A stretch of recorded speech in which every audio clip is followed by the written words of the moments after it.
नमस्कार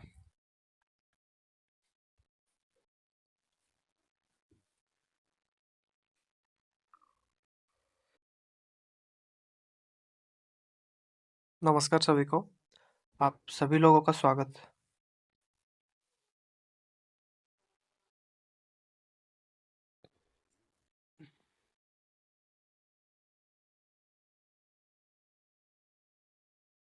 नमस्कार सभी को। आप सभी लोगों को फिर से स्वागत है हमारे इस चैनल में और एक नए वीडियो में। तो पिछली बार मैंने चित्रलेखा का जो सीरीज चल रहा था एमसीक्यू का, उसका मैंने पहला 2 भाग मैंने कंप्लीट कर लिया है। ये इसका तीसरा भाग है।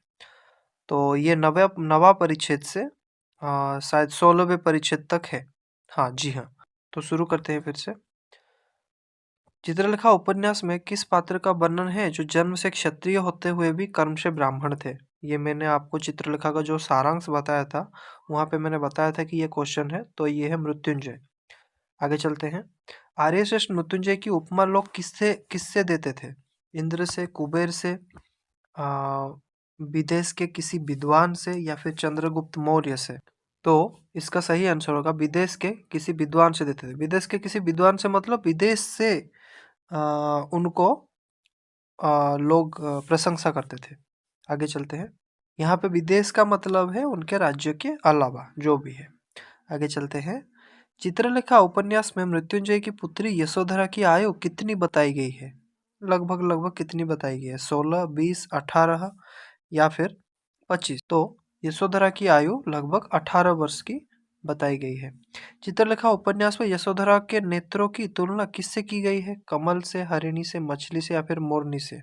तो जो मृत्युंजय के सभा में गए हुए थे चित्रलेखा, उसी समय उनकी नेत्रों की तुलना हरिणी से की गई थी। आगे चलते हैं। विजुवत को मृत्युंजय के यहाँ किस उपलक्ष्य में आमंत्रित किया गया था? विजय उत्सव, यशोदा की वर्षगांठ, महायज्ञ, या फिर संगीत सभा? तो याद रखिए, यशोधरा की वर्षगांठ के लिए विजुगुप्त को वहां पे बुलाया गया था। उनको सिर्फ बुलाया गया था, लेकिन विजुगुप्त चित्रलेखा को भी साथ लेके जाते हैं। विजुगुप्त के साथ चित्रलेखा के आने पर सभा की महिलाओं की क्या प्रतिक्रिया थी? वे प्रसन्न हुई, उन्हें बुरा लगा, वे नृत्य किया, वे तटस्थ रही? तो उन्हें थोड़ा बुरा लगा, क्योंकि यशोधरा की यशोधरा के पास जब जो बैठती है और चित्रलेखा को विशेष आदर मिलता है यशोधरा से, तो उन्हें थोड़ा बुरा लगा। आगे चलते हैं। बीजगुप्त के रथ की लगाम मृत्युंजय के उत्सव पर जाते समय किसने थामी थी? स्वयं बीजगुप्त ने, चित्रलेखा ने, श्वेतांग ने, या फिर सारथी ने? तो उस समय श्वेतांग ने बीजगुप्त की रथ की लगाम थामी थी। उत्सव में आज नर्तकी चित्रलेखा को हमारी समता करके हमारे समाज में आने के उपलक्ष्य में बधाई है। ये व्यंग किसने कहा जब वो लोग सभा में गए हुए थे? यशोधरा ने, मृत्युंजय ने, पास खड़ी एक अभिमानी स्त्री ने, या फिर श्वेतांग ने? तो ये व्यंग एक अभिमानी स्त्री ने पास खड़े होके बोला। उत्सव के दौरान सबसे पहले वीणा पर संगीत किसने प्रस्तुत किया? यशोधरा, चित्रलेखा, बीजगुप्त, या फिर कुमारगिरी? तो बीजगुप्त ने पहले वीणा से जो संगीत वो प्रस्तुत किया। यशोधरा ने संगीत के दौरान किस राग या स्वर में गायन किया? राग भैरवी, राग कल्याण, राग मल्हार, या फिर राग दीपक? तो यशोधरा ने राग कल्याण के राग या फिर स्वर में गायन किया। संगीत सभा के बीच में द्वार पर अचानक कौन प्रकट हुए? सम्राट चंद्रगुप्त, योगी कुमारगिरी, चाणक्य, या फिर रत्नांबर? तो अचानक से योगी कुमारगिरी वहां पे आ जाते हैं। कुमारगिरी ने सभा से तुरंत वापस जाने की इच्छा क्यों व्यक्त की? उन्हें भूख लगी थी, लगा कि कला का अपमान हो रहा है, उनका वहां होना अनुपयुक्त है, बीमार थे, या फिर बीजुक से डरते थे? तो ये होगा आंसर। लगा कि वहां पे कला का अपमान हो रहा है और वहां होना अनुपयुक्त है। विजुगुप्त ने श्वेतांग का परिचय मृत्युंजय और यशोदा से किस रूप में कराया? केवल एक दास, अपना सेवक तथा छोटा भाई, सेनापति, या फिर गुप्तचर? तो उन्होंने सेवक तथा छोटे भाई के रूप में श्वेतांग को परिचय करवाया। यशोधरा को श्वेतांग का परिचय सुनकर कैसी अनुभूति हुई? उसे क्रोध आया, उसे ठेस सी लगी और वो सोच में पड़ गई, उससे हंसी आई, वो डर गई? तो यहाँ पे आंसर होगा उसे ठेस सी लगी। पापी से पापी मनुष्य भी अपने को अच्छा समझता है। ये विचार विजयगुप्त के मन में किसके प्रति आया? श्वेतांग के प्रति, स्वयं के प्रति, कुमारगिरी के प्रति या फिर मृत्युंजय के प्रति? ये उसके मन में स्वयं के प्रति आया, लेकिन यशोधरा के लिए वो ये सोचता है। यशोधरा यशोधरा के लिए वो ये सोचता है। यशोधरा के लिए वो ये सोचता है क्योंकि यशोधरा कुछ बोलती है और उसी के उसके जो यशोधरा के भोलेपन को देखकर ही वो ये सोचते हैं, पापी से पापी मनुष्य का। मृत्युंजय के सभा के पश्चात भोजन के समय यशोधरा किसके पास बैठी थी? चित्रलेखा, बीजगुप्त, श्वेतांग या फिर अपने पिता के पास? तो वो बीजगुप्त के पास बैठी थी। यशोधरा ने श्वेतांग के विषय में क्या सोचा जब उसे पता चला कि वो क्षत्रिय है, कि बहुत अभिमानी है, कि वो कितना भोला और सुंदर नवयुवक है, कि वो धोखेबाज है, कि वो एक महान योद्धा है? तो वो सोचती है कि वो श्वेतांग के बारे में सोचती है कितना भोला और सुंदर नवयुवक है। मृत्युंजय की सभा के पश्चात चित्रलेखा ने यशोधरा की तुलना किससे की? गुरु से, पवित्रता और शांति की प्रतिमूर्ति से, नर्तकी से, सम्राट की पुत्री से। या ये आपको यहाँ याद रखना पड़ेगा कि पवित्रता और शांति की प्रतिमूर्ति से। आगे चलते हैं। मृत्युंजय के भवन में संगीत के बाद अगला कार्यक्रम क्या था? जब संगीत हो चुका होता है तो अगला कार्यक्रम भोजन था। मृत्युंजय के घर के सभा और भोजन के दौरान श्वेतांग का परिचय पाने के पश्चात उसके प्रति यशोधरा के मन में कौन सा भाव उत्पन्न हुआ? थोड़ा सा आकर्षण और जिज्ञासा, ये सब एलिमिनेट हो जाएगा क्योंकि ये स्वभाव का जो वर्णन उपन्यास में कहीं पे भी नहीं है। मृत्युंजय ने उत्सव के बाद अपने भवन में किस या फिर किन प्रधान अभिनेताओं को विशेष रूप से रोक लिया था? ये होगा आपको यहाँ पे याद रखने के लिए मैंने ये क्वेश्चन दिया हुआ है। सभी क्वेश्चन ये नहीं है कि मतलब एग्जाम उपयोगी तो है, लेकिन सभी क्वेश्चन में से कुछ क्वेश्चन ऐसे हैं जो क्वेश्चन की तरह है और कुछ क्वेश्चन ऐसे हैं जिनके उत्तर से आपको उपन्यास के उस समय के परिस्थितियों का एहसास होगा और दूसरी तरह से आपको जो उस परिस्थिति में किन चीज़ों को आपको याद रखना ज़्यादा ज़रूरी है उसका आपको एहसास होगा। तो इसीलिए मैंने सारे क्वेश्चन को एक साथ दिया हुआ है। आगे चलते हैं। मृत्युंजय ने बीजगुप्त के सामने यशोधरा से संबंधित क्या प्रस्ताव रखा? संन्यास लेने का, विवाह करने का? ये बहुत ही आसान है, विवाह करने का। योगी कुमारगिरी के अनुसार विवाह की परिभाषा क्या है? ईश्वरीय वरदान, समाज द्वारा निर्मित एक व्यवस्था, प्रकृति का शाश्वत नियम, केवल एक भ्रम। तो ये होगा समाज द्वारा निर्मित एक व्यवस्था।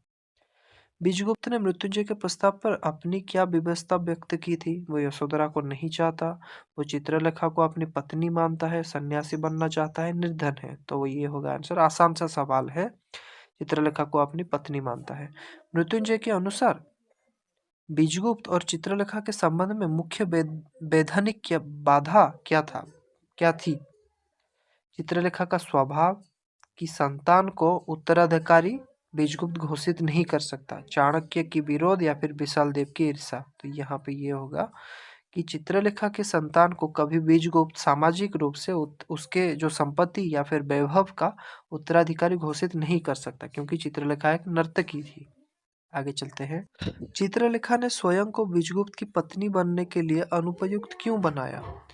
वो वृद्ध हो चुकी थी, वो एक समाजच्युत नर्तकी थी, संन्यास लेना चाहती थी, पाटलिपुत्र से बाहर जाना चाहती। तो यहाँ पे आसान सा आंसर होगा क्योंकि वो एक समाजच्युत। तो यहाँ पे आसान सा आंसर होगा कि वो समाजच्युत नर्तकी थी। और मृत्युंजय के हिसाब से भी इसी कारण से मृत्युंजय के हिसाब से भी इसी कारण से ही बीजगुप्त उसका और चित्रलेखा का उत्तराधिकारी को माने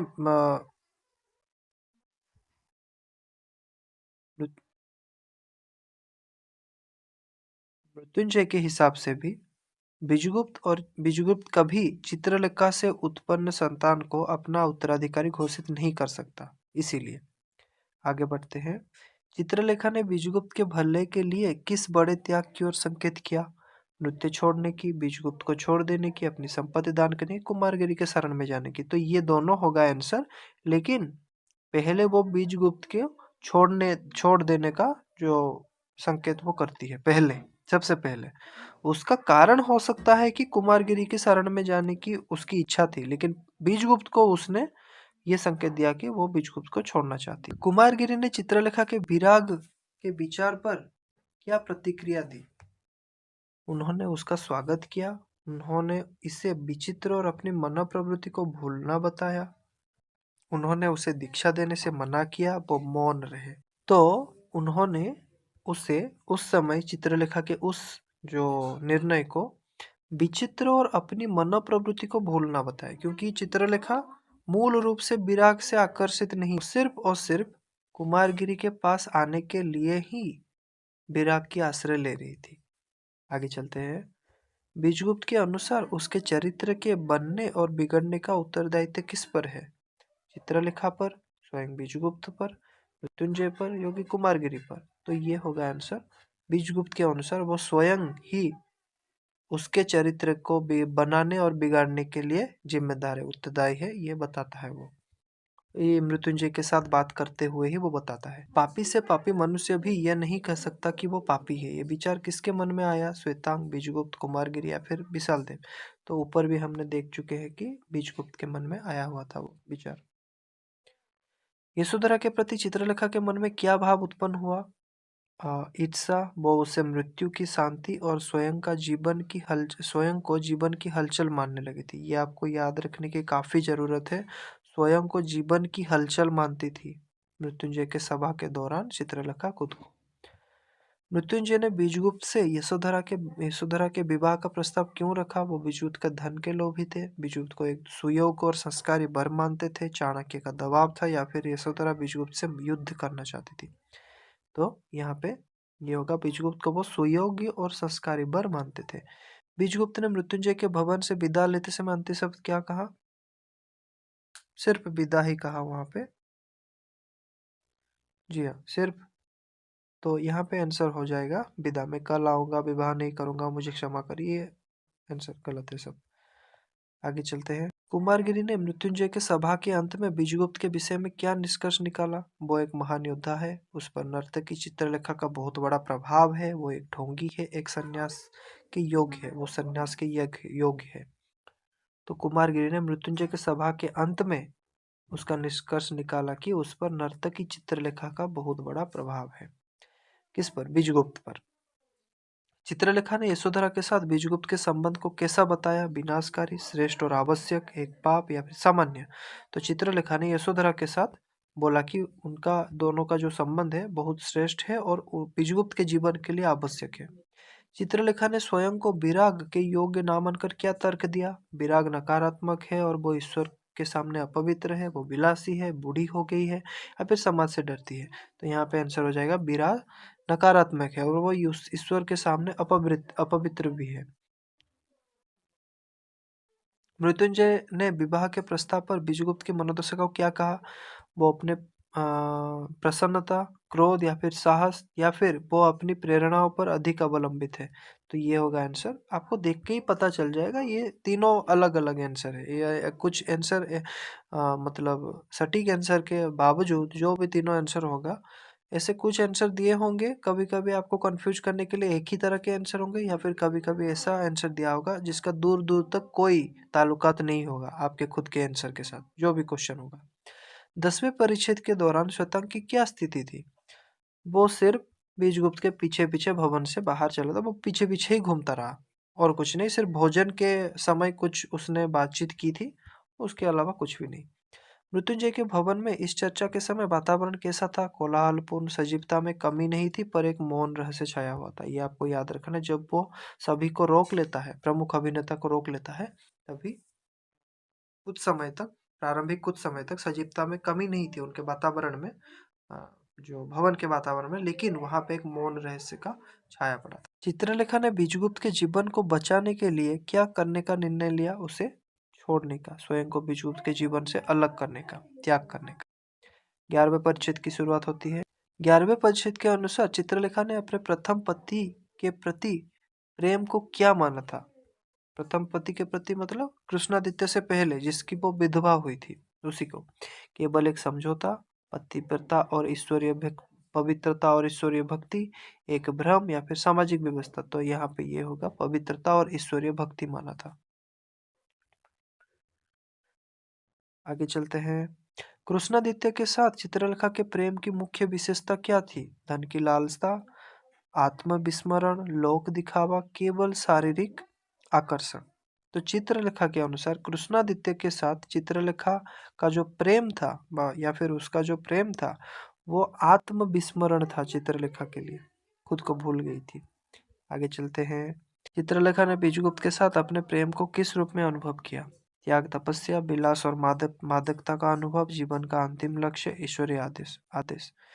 तो उन्होंने ये अनुभव किया था, विलास और मादकता का अनुभव। आगे चलते हैं। चित्रलेखा ने बीजगुप्त को छोड़ने का निश्चय क्यों किया? वो उससे घृणा करती थी, बीजगुप्त को सुखी बनाने और उसे मुक्त करने के लिए वो ये चाहती थी, निर्धन हो गई थी, या फिर सम्राट का आदेश था।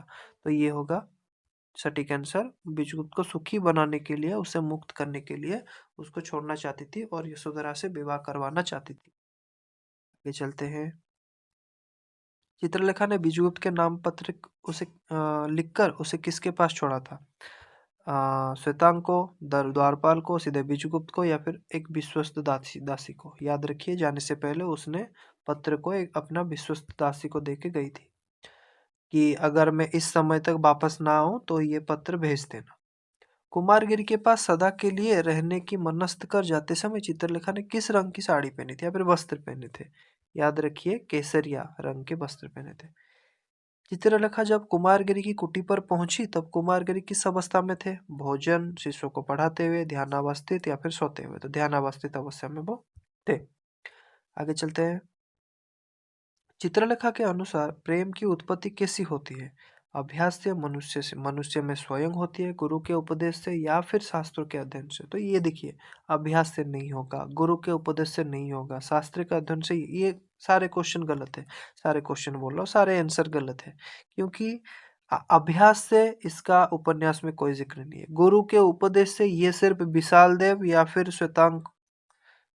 विशाल देव श्वेतांग के ऊपर ही लागू होगा। गुरु के उपदेश का जो चित्रलेखा के साथ कोई ताल्लुकात नहीं है। शास्त्रों के अध्ययन से इसका भी कोई जिक्र नहीं है। तो आंसर हो जाएगा आपका मनुष्य में स्वयं उत्पन्न होती, चित्रलेखा के अनुसार। चित्रलेखा मनुष्य में मानती थी, अजन्मा को नहीं मानती थी, वो आत्मा को नहीं मानती थी। लेकिन बीजगुप्त उससे उल्टा, वो आत्मा को मानता था, आत्मा से जन्मी प्रेम को मानता था वो। आगे चलते हैं। आगे चलते हैं। कुमारगिरी ने चित्रलेखा के प्रेम प्रस्ताव पर क्या प्रतिक्रिया दी थी? प्रसन्न हुए, हंसे और उसे पाप की ओर ले जाने वाला बताया, मौन रहे, या फिर कुटी से निकाल दिया? तो यहाँ पे कुमारगिरी पहले हंसे और उसे पाप की ओर ले जाने वाला एक जरिया बता दिया चित्रलेखा के प्रेम प्रस्ताव पर। आगे चलते हैं। इसमें यह भी हो सकता है कि वहां पे जो कुमारगिरी ने हंसकर व्यंग भी किया था, ये आपको याद रखना है। आगे चलते हैं। चित्रलेखा ने सदा से हमेशा से ही कुमारगिरी से क्या प्राप्त करने की इच्छा प्रकट की थी? धन, दीक्षा, संगीत शिक्षा, या फिर राजपद? तो पहले वो दीक्षा पाना चाहती थी। कुमारगिरी ने चित्रलेखा को दीक्षा देने से पहले क्या त्यागने को कहा? सौंदर्य, ममत्व, मदिरा, या फिर भवन? ममत्व का जिक्र उपन्यास में है। आगे चलते हैं। चित्रलेखा ने कुमारगिरी के सामने प्रेम के बदले प्रेम की मांग को क्या बताया? अधिकार, व्यापार, धर्म, पूजा? उसको वो व्यापार बताते हैं। आगे चलते हैं। कुमारगिरी के अनुसार वासना को अलग रखकर क्या पाना संभव है? ये उनका एक प्रश्न था खुद से और चित्रलेखा से। तो यहाँ पे याद रखिए, प्रेम को पाना संभव है। क्या वासना से अलग प्रेम संभव है? ये उनका जो क्वेश्चन था, प्रश्न था। आगे चलते हैं। कुटी में चित्रलेखा और कुमारगिरी के बीच अचानक कौन आया? बीजगुप्त, विशाल देव और श्वेतांग, या फिर रत्नांबर? तो उनके बीच अचानक से विशाल देव आता है। चित्रलेखा की उपस्थिति में विशाल देव को अपने कुटी पर देखकर कुमारगिरी के मन में कौन सा भाव उत्पन्न हुआ? तो जब उन चित्रलेखा के उपस्थिति में विशाल देव को अपने कुटी में देखते हैं तो उन्हें अपने कर्म पर, जो कर्म उन्होंने किए थे या फिर करने जा रहे थे, उस पर उन्हें क्रोध और लज्जा आया, खुद के ऊपर और उस कर्म के ऊपर भी। कुमारगिरी ने विशाल देव को क्या तैयार करने का आदेश दिया? चित्रलेखा की कुटी। यहाँ पे ये बहुत ही आसान है। चित्रलेखा ने कुमारगिरी के मुख पर क्या भाव पाया? घृणा, शांति और तेज से भरी आभा, कामुकता या फिर भय? चित्रलेखा ने कुमारगिरी के मुख पर शांति व तेज से भरी आभा का भाव उन्होंने पाया। कुमारगिरी ने अपनी निर्बलता के विषय में विशाल देव से क्या कहा? वे बीमार थे, भगवान ने सत्य प्रकट किया और वासना से युद्ध ही कर्तव्य है, वे हार गए, वे संन्यास छोड़ गए। तो यहाँ पे ये आंसर हुआ। अपनी निर्बलता के विषय में ये बोला कि भगवान ने सत्य प्रकट किया और वासना से युद्ध ही उनका अभी कर्तव्य है। आगे चलते हैं। सभा में सबके सामने मृत्युंजय के प्रस्ताव ठुकराने के बाद अगले दिन सर्वप्रथम बीजगुप्त को किस बात का अनुभव हुआ? तो उन्होंने ये अनुभव किया कि पिछले दिन तो नहीं, पिछले रात उन्होंने मृत्युंजय का अकारण ही सबके सामने अपमान कर दिया था, यशोधरा का विवाह प्रस्ताव को ठुकरा के। आगे चलते हैं। बीजगुप्त ने मृत्युंजय को पत्र किसके माध्यम से भेजा? एक दासी के, श्वेतांग के माध्यम से, स्वयं लेकर गए, विशाल देव का। तो यहाँ पे याद रखिए, श्वेतांग के माध्यम से उन्होंने मृत्युंजय को पत्र लिखा, क्षमा पत्र लिखा। बीजगुप्त के अनुसार सत्य के विषय में क्या विचार था? सत्य हमेशा सुखद होता है, सत्य सत्य है पर सत्य अप्रिय न होना चाहिए, सत्य केवल कल्पना है, सत्य और मिथ्या में कोई भेद नहीं। तो यहाँ पे ये होगा, सत्य सत्य है पर सत्य अप्रिय न होना चाहिए। ये आपके लिए एक उक्ति हो सकता है, उक्ति वाले क्वेश्चन। सत्य सत्य है पर सत्य अप्रिय न होना चाहिए, ये उक्ति किसकी है या फिर ये विचार किसके मन में आया था? आपको याद रखना है, बीजगुप्त के मन में। बीजगुप्त ने मृत्युंजय के लिए पत्र लेकर उनके भवन में पहुंचने पर श्वेतांग की मुलाकात सबसे पहले किससे हुई? तो उस समय मृत्युंजय बाहर गए हुए थे और उनकी मुलाकात सीधे यशोधरा से होती है। श्वेतांग को देखकर यशोधरा की क्या प्रतिक्रिया थी? वो क्रोधित हो गई, क्योंकि उन दोनों के बीच पहले ही मन आकर्षण जन्म हो गया था, इसीलिए उसके कपोलों पर स्वाभाविक लालिमा आ गई, क्योंकि वो भी मन ही मन श्वेतांग को पसंद करने लगी थी। आगे चलते हैं। श्वेतांग का पिता का नाम क्या था? ये बहुत ही इम्पोर्टेंट क्वेश्चन। मैंने जब चित्रलेखा का जो सारांश बताया था, वहां पे मैंने बताया था कि उस जो परिच्छेद को आपको अच्छे से पढ़ना है। तो वहां पे श्वेतांग का पिता का नाम विश्वपति बताया गया है। मृत्युंजय ने श्वेतांग के विषय में क्या टिप्पणी दी? वो साधारण सेवक है, वो शांत, गंभीर तथा कर्तव्यनिष्ठ नवयुवक है, वो अहंकारी है, वो योद्धा है। तो यहाँ पे ये होगा, वो शांत, गंभीर तथा कर्तव्यनिष्ठ नवयुवक है। मृत्युंजय ने बीजगुप्त को किस समय अपने यहाँ आमंत्रित किया था? पत्र को पाने के पश्चात। तो मृत्युंजय ने बीजगुप्त को संध्या समय के भोजन के लिए आमंत्रित किया था, याद रखिए। श्वेतांग ने यशोधरा के सामने बीजगुप्त का परिचय किस रूप में दिया था? विलासी सामंत, संसार के सर्वश्रेष्ठ मनुष्य में से एक, चित्रकार, क्रूर शासक। तो वहां पे ये आंसर होगा, संसार के सर्वश्रेष्ठ मनुष्य में से एक के रूप में परिचय दिया था। बीजगुप्त के अनुसार उन्होंने प्राकृतिक छटा का पूर्ण रूप कहाँ देखा था? जब वो आके उनको किससे सुनाते हैं, हिमालय यात्रा और काशी यात्रा के। तो वहां पे पाटलिपुत्र, हिमालय और हिंदू कुश पर्वत में, दक्षिण भारत, समुद्र तट। तो ये होगा आंसर, हिमालय और हिंदू कुश पर्वत में उन्होंने देखा था। बीजगुप्त ने गंगा के तट पर स्थित किस स्थान का वर्णन किया था? काशी, अज्ञात प्रदेश, हरिद्वार, प्रयाग। तो अज्ञात प्रदेश का वर्णन किया। बीजगुप्त के अनुसार मनुष्य अनुभव कैसे प्राप्त करता है? स्वयं प्रयास से, परिस्थितियां मनुष्य को अनुभव कराती है या फिर अनुभवी बनाती है, शास्त्रों से, गुरु से। तो ये होगा आंसर, परिस्थितियां मनुष्य को अनुभवी बनाती है या फिर अनुभव कराती है। हिमालय प्रवास के दौरान बीजगुप्त को कुटी में कौन मिला? केवल योगी, एक स्त्री, कुमारगिरी और चित्रलेखा, रत्नांबर, श्वेता। तो यहाँ पे ये आंसर होगा, वहां पे उन्हें एक योगी और एक स्त्री उन्हें मिला। बीजगुप्त की कथा सुनते समय श्वेतांग के मुख पर क्या भाव था? मुख पीला पड़ गया था, ये आपको याद रखना है। जैसे जैसे बीजगुप्त उनके किस्सों को वर्णन करते रहते हैं, यशोधरा का जो कौतूहल उतना ज्यादा बढ़ता है और उनके बीच के इसी जो बातचीत को देखकर श्वेतांग का मुख पीला पड़ जाता है। श्वेतांग ने यशोधरा के प्रति अपने प्रभाव के विषय में क्या सोचा? वो उससे घृणा करता है, वो प्रभाव नहीं डाल सकता, वो उससे आकर्षित है, प्रेम को जीवन का लक्ष्य मानता है, वो संन्यास लेना चाहता है। तो याद रखिए, वो प्रेम को जीवन का लक्ष्य मानता है। ये आपका आंसर हो जाएगा, क्योंकि वो उस समय यशोधरा से प्रेम करने लगा था।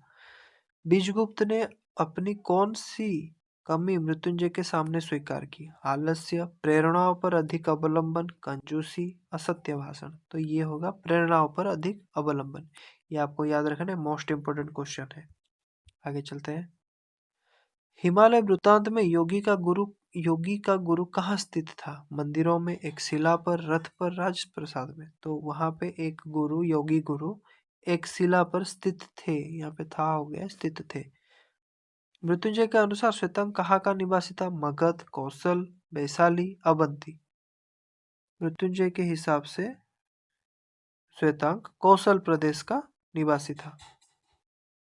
श्वेतांग ने खुद को मृत्युंजय के सामने किस वंश का बताया? चंद्रवंशी, सूर्यवंशी, रघुवंशी, आरकवंशी।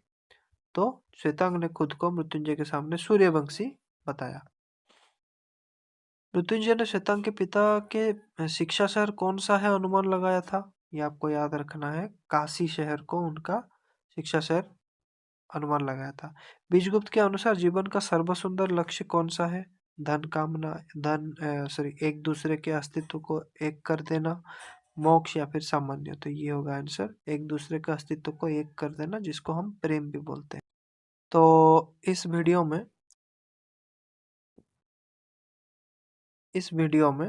इस भाग में बस इतना ही था। 13वें परिच्छेद से 16वें परिच्छेद तक हम दूसरे भाग में, इसका चौथे भाग जो आएगा उस वीडियो में हम देखेंगे, वरना ये वीडियो बहुत ही लंबा हो जाएगा। तो इस जो वीडियो का आपको कोई भी अगर डाउट है तो आप कमेंट सेक्शन में ज़रूर बताएं। इतने में रहता हूँ, सभी को आपको धन्यवाद।